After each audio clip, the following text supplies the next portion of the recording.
Good day, Las Vegas, and welcome back to Vegas Vibes, giving you a peek at what's grooving and brewing in the music, pageantry, live production, and fascinating scenes in the city that never sleeps. And I'm your host, Esmeralda Padilla-Gould.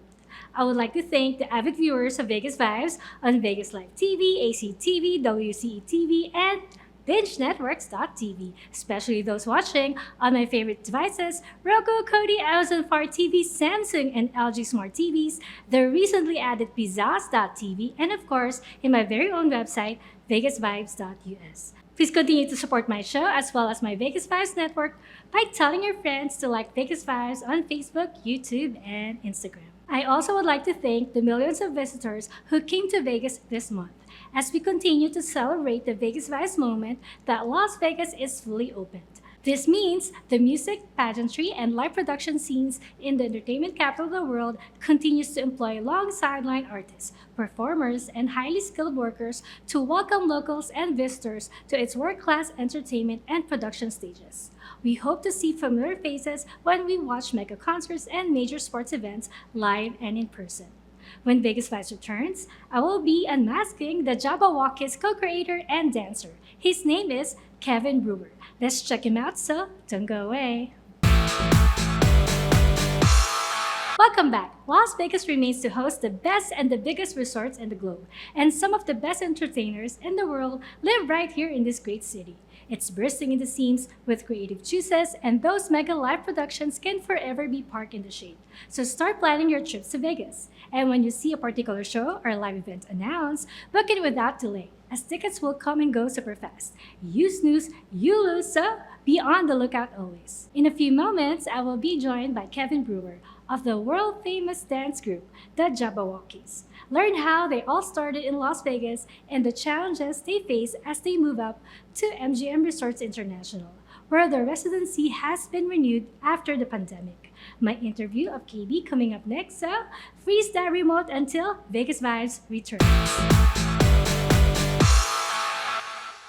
Welcome back to Vegas Vibes. On Vegas Vibes, we feature amazingly talented people from many walks of life who contribute to making Las Vegas the entertainment capital of the world. And on that note, here with us today is the co-creator of Jabbawockeez, a world-renowned dance group currently performing at the MGM Resorts International in the entertainment capital of the world, Las Vegas. Yes. And he's none other than Mr. Kevin Brewer. Hello. Hello, KB. How are you? I am so great. We are so delighted to have you in Vegas Vibes. Thank you It's a for pleasure. being with us today. I know you are very busy, and it's so delightful to see you without the mask on. Well, yeah, I appreciate that. Gotta make sure it's not all messed up Oh, definitely. for not. these times. Yeah. Yes. Thank you so much. Well, you're the co-creator of Jabbawockeez, Yes. founder of the Beat Kune Do, a dance coach, and you do martial arts as well, Absolutely. among other great things. Thank you. What's your strongest memory of your childhood? The catalyst that brought you to this way of living? Oh man, it's always been about dance. My strongest memories are just my mom and my sister were dancing in the living room. You know, whatever the current top 40 playlist was at the time. I remember my dad always playing music in the house. So between my mom and my dad, my love for dancing and music, I think, is that's where I got it from. Is between those two, and those are my fondest memories: is dancing and listening to music. And when did you actually start performing professionally? Well, as a professional, I guess the definition would be when you like get paid for it. Yes. So I actually didn't start being a professional until I would say like 2000s. You know, there was a one of my close friends that was a part of Jabbawockeez at the time. He actually passed away. Rest in peace. This was back in 2007. We lost him, or he moved on to the next level. He had this touring, like a little touring type of company where it would go around California at different state fairs, right? Or actually, we do California State Fair, and then we do one in Minnesota. But there was all these different locations that we would play at, right? Fairgrounds or whatnot. And that was my first taste of like, you know, putting on a show, doing choreography in terms of like for a stage, for showcase to people, public, you know. Um, yeah, it was a variety type of show, dance show, but it was like my first professional gig was back in 2000. But I'd been dancing all my life, even through high school. So how was it formed, Jabbawockeez? What started? It all? Back in 2003 is when we actually started it. I feel like a little bit before that is when it started to kind of like come together because at that time we started to, I actually started to gravitate towards people that were kind of like-minded in terms of dancing, like freestyle, you know.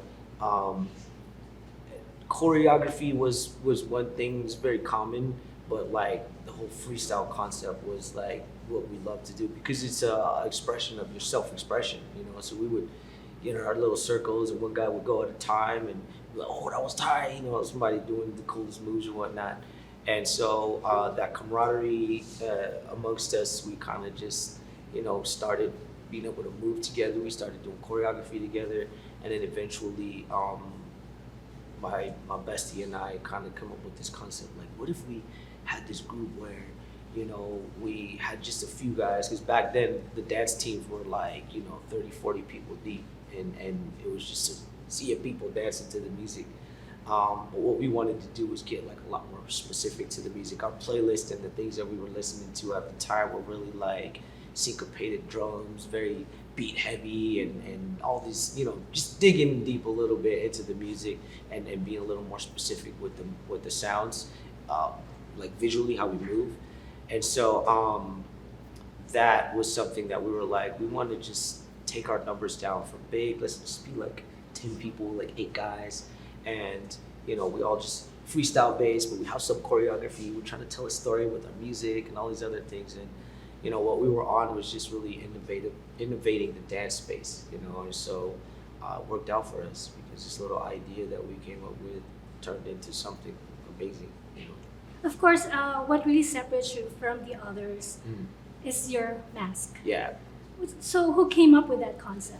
As always, these type of things really kind of, the algorithm starts to move and then you kind of catch on to it, and then finally it comes to one point in time where it just makes total sense. And so I would say that my bestie Joe had, he's the one who was like, yo, we should cover our faces like that mask that G used. There was this white mask and he had a gestures cap and he did like a little freestyle. And this was like years prior.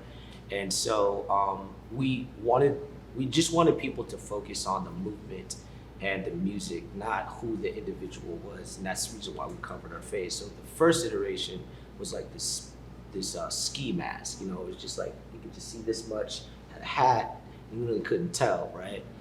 It was hard to breathe in that. So the second iteration was the white mask, and that was, a lot more, it was theatric because it's like just a blank expression. So there's no indication on how we feel. I'm not selling you my movement with my facial expression. So you're just looking at my body move to the music, and just this mask is just blank. And so that is like, that was the when we saw that the first time, we're like, that's the mask. And people loved this it. is what we need to Yes. use, because it really does take away our identity, and it's just perfect. You know what I mean? It's just perfect for just having no expression and just letting people kind of be the judge for the art that they're seeing. I'm not trying to sell it to you. I'm just showing you something. You tell me how you feel about it. So that's what it's for. What are the challenges you had to face? How were you Coming up? able to overcome the challenges? Challenges, well, if we could just forward maybe, to becoming this full-on business and having this residency in Las Vegas, challenges were really finding the right people to help us, to guide it, because I think we were a unique entity in the entertainment field. We were not a boy band because we didn't sing songs, but we were kind of like a boy band because we were a bunch of boys. You know what I mean? And so what is the place for something like that? Like, how do you manage something like that? It's dance, so it's not like I'm booking an artist, but we were the artist. You know what I mean? So the challenges were definitely finding the right management to help us navigate the entertainment space, because really entertainment is just like one thing, you know what I mean? and there's so many different ways that it's dissected: singing, rapping, dance, theatrical type things. It's like, where do we really fit? We're like a hip hop, but then it's like, pop culture and theatric and all into one. And so, yeah, that was a challenge. You Finding the mentioned right residency. Let's talk about your residency at the MGM Grand. Yes. You were telling me before we started rolling Yeah. that you had a new concept that you have never done before, but then pandemic hit. Oh yeah. So we had our relationship with MGM has been long-standing, 11 years. We started off at Monte Carlo with our show Muse I See, and that was really just a combination of all the work that we had done up until that point, meaning like all the routines we made from America's Best Dance Crew, from the local talent shows, and we just kind of put this all together into one big 90-minute presentation. And then we went over to the Luxor after there was an opportunity that opened up, and we moved over to the Luxor. So we created another concept, and that one was based off of light.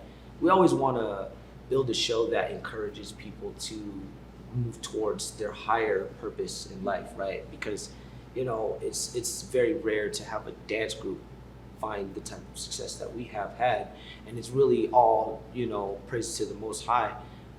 And I do truly believe that God's given us all a gift to share with the world, and so that's really what Jabbawockeez is all about. When we tell stories, it's not just like trying to entertain you superficially. We embed a deeper meaning to what we do, and a lot of times people kind of clue in on that. So we took the concept of light and how light is broken up into the spectrum of colors. Roy G. Biv, right? And so that had been the first time that we took Jabbawockeez as one thing, one character, and we kind of separated them and gave them all kind of their own little personalities, which worked for us. And so that Luxor Prism had happened for a while, and then we moved over to MGM Grand, right across from David Copperfield, and we opened up that show with a concept called Dreams, and it was really just our way to kind of, just again say, love what you do what you love what you do. Otherwise, everything else is pretty much going to make you a zombie. You wake up day in, day out, do the same thing, and if it's not fulfilling to you, then ultimately you can just turn into a zombie. So that's what that was, and that ran for a few years, and then we, just before the pandemic hit, we had experienced some changes in our management, and it was a very interesting time. So we're like, you know what, let's make up a whole nother show. This past one has been running for the last 4 years. It needs a revamp, needs a facelift. So we went in and we spent a little bit of money and kind of decked out our theater and customized it a little bit, made it feel a lot like home. That was one upgrade, and then we decided to come up with a whole other concept. We had been spending time fellowship with Universal Studios in Los Angeles, and so the art of storytelling, we needed to fit one concept in 22 minutes. So we, took the audience up and down, and we did a little bit. So we learned how to build a show, like, a little more effectively, I guess, because we had such a small amount of time.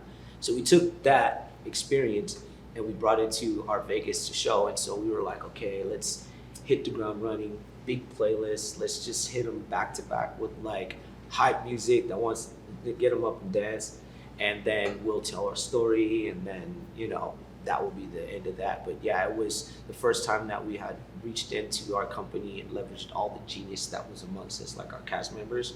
They've been dancing with us for such a long time, and they understood the art of entertainment. So we were like, let's give you guys a shot with your creative. What ideas do you have that you would like to express through the Jabbawockeez? And so it was a truly collaborative effort, and it was our best product. And we got on, not even cruising altitude. We had to take the ship and land it because the pandemic hit, and we had to go under for a year and a half-ish. Speaking of pandemic, what Yes. valuable lessons have you learned in the past Since year? that, I've taken up like meditating, that type of thing, really mastering like controlling your environment or controlling your energy means to say, like, if something is a source of anxiety or stress for you, then you have to figure out a way to like remove that, you know what I mean? So that you can, because that anxiety is horrible. I fall victim. We all do. We all fall victim to stress and anxiety, and the way that it manifests is just it has so many different ways that it manifests through physical, through your thought process, and so my mind sobriety and my mind is like very valuable. And when I'm stressed out, I can't think straight. That just throws off my energy altogether. So I'm focusing more. What I learned during this time is just to gravitate towards the things that helps me balance out my energy. That way I can be more productive and positive for the people around me. Because if I'm just a black hole of negativity, then I can't be helpful to anyone. And so that was one thing. And then doubling up on our social media as Jabbawockeez from a business point of view. We went from entertaining to what do we do now? You know, we don't have an audience, so we turned towards our social media, that being our audience. So we, you know, spent a lot of more time just working on that.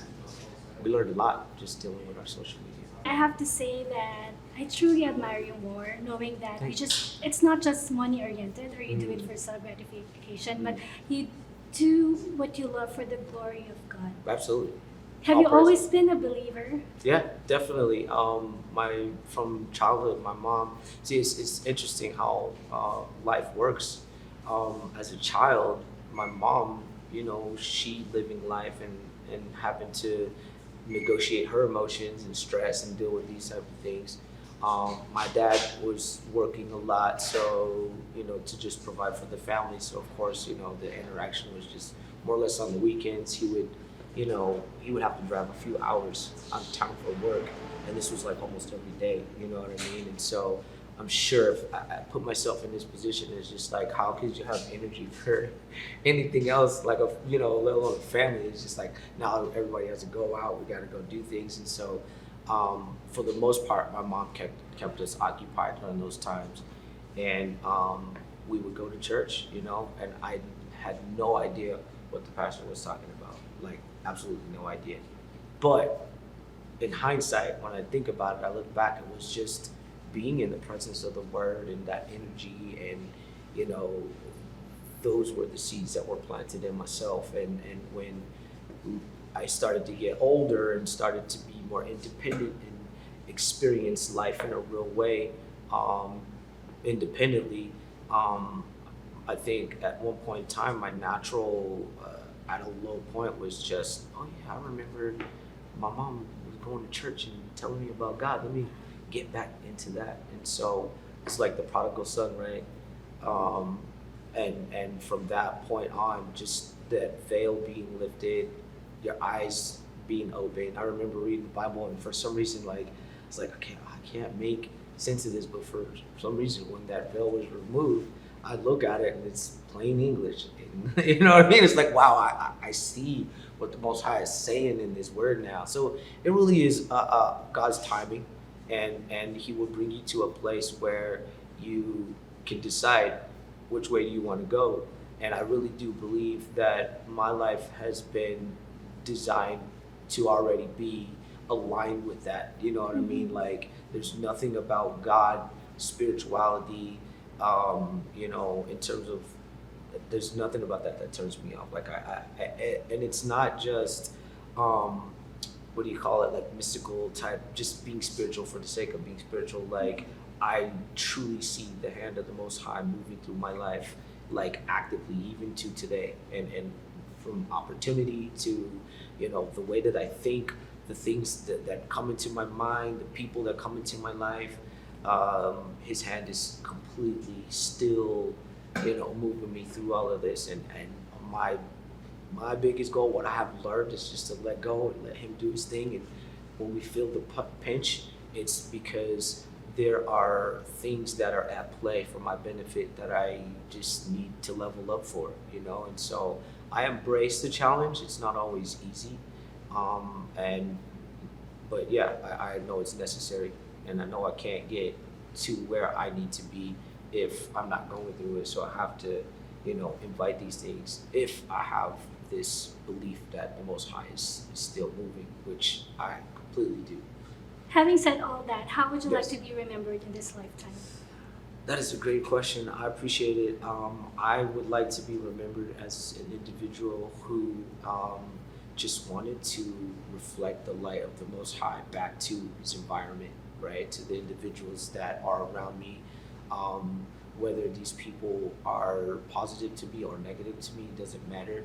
I would just want for people to remember me as like, man, that was God's man right there. You know what I mean? Like he loved the Most High. He every day, every moment.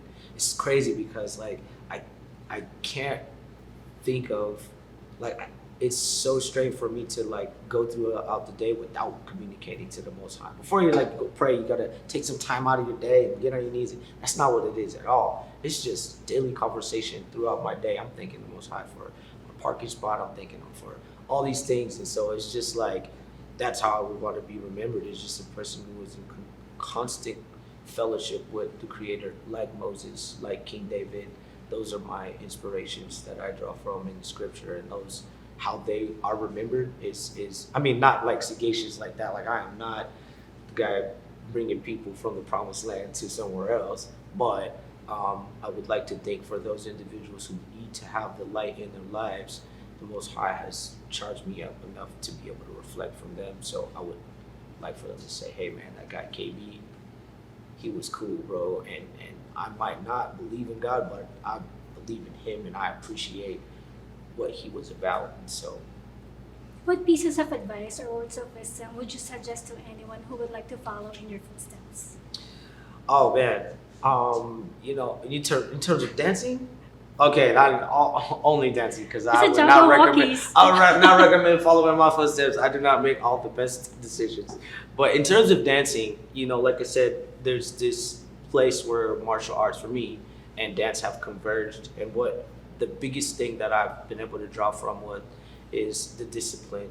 I appreciate the discipline that I, in my mind, see for martial artists. I don't know if every martial artist is like that, but when you think of martial arts for me specifically, the concept of training discipline, it takes that focus and dedication to get your body and your skills up to a certain place. That's the whole idea behind Kung Fu. Kung Fu is really just time and effort into one thing. It could be cooking, it could be whatever you want to. Pool, I've taken up the art of cleaning a pool. I love it. And there is definitely an art to it. Everything has the capacity to be an art if you view it that way. And it does take time, effort, and that discipline. So if you apply that to your dancing, just naturally you're going to see success or increase in skill set. And when you have been actively directing your mind to, let's say today I'm going to just work on locking a wrist roll. You do that 1,000 times, it's going to be amazing. You're ultimately taking this block of stone and you're chiseling away what's not a part of the image. And that's a shout out to Bruce Lee because that concept, I got that from him. You're just taking away what's not essentially the image until you see that picture. So Well said. Please invite everyone. Where can people find you? And please invite everyone to watch your show. Yes, Jabbawockeez at man, MGM. we play at the MGM Resort. This is Monday to Thursday. Wait, we're Dark Tuesday, Wednesday, Thursday to Monday. Sorry, 2 shows per evening, 7 and 9:30 p.m. Jabbawockeez.com or jbwkz.com. You can find the Jabbawockeez. Me, I have beatkundo.com, just like this, beatkunedo.com. I offer coaching. The idea behind that is that I foresee that Jabbawockeez is going to expand and be in all these different places in the world. And so I would like to share my knowledge and what I understand movement and dancing with people in case they wanted to have the opportunity to become a cast member. So it's just my way of giving people a fair shot at understanding the culture of the Jabbawockeez, of the foundation from which we draw, and give them something to build off of. So if, like I said, they do decide to pursue dance as a career, maybe not with Jabbawockeez, maybe somewhere else, you're going to have the skills that we apply within our world to do what we do.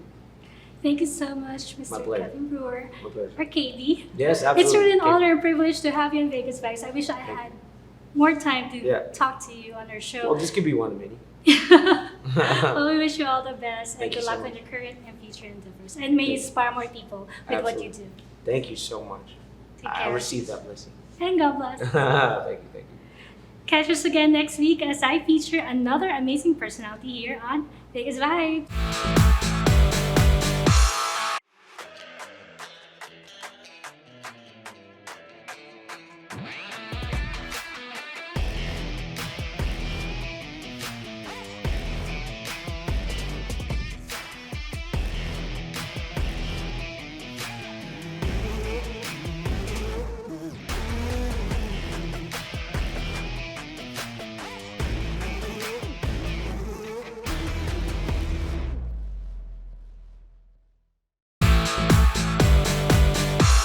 We hope you enjoy watching this Vegas Vibes episode as much as I did.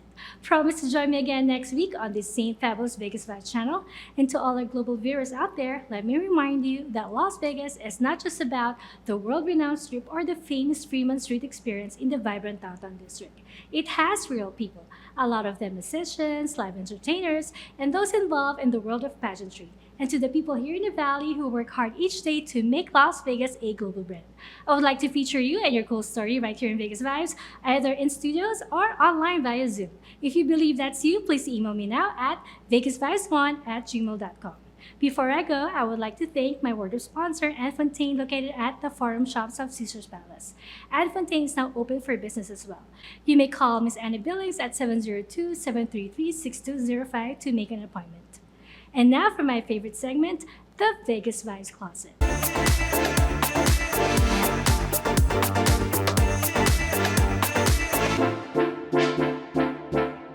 Yes, it features an intricate selection of health and beauty products which I personally use. And this week I have for you Fenty Beauty by Rihanna Matchstick Shimmer Skin Stick. Meet the magnetized, long-wear, shimmer skin sticks that highlight, blush, and enhance, so you can mix and match, magnetize, and multiply. The cream-to-powder formula is weightless, blendable, and lives to be layered. I'm all about shimmer, that's why I love Fenty Beauty by Rihanna Matchstick Shimmer Skin Stick. It comes in 15 colorful shades that let you play, flattering for multiple skin tones, I imagine. Super blendable and applies smoothly straight from the stick, especially when you're in a hurry between takes like me. Check it out, ladies! Below is the link if you wish to learn more about it or purchase it without the link. Search for Vegas Vibes Closet. Follow Vegas Vibes on Facebook, YouTube, and Instagram, or check out VegasVibes.us for updates and announcements. Once again, I'm your host, Esmeralda Padilla-Gould. Thank you for watching! Mwah!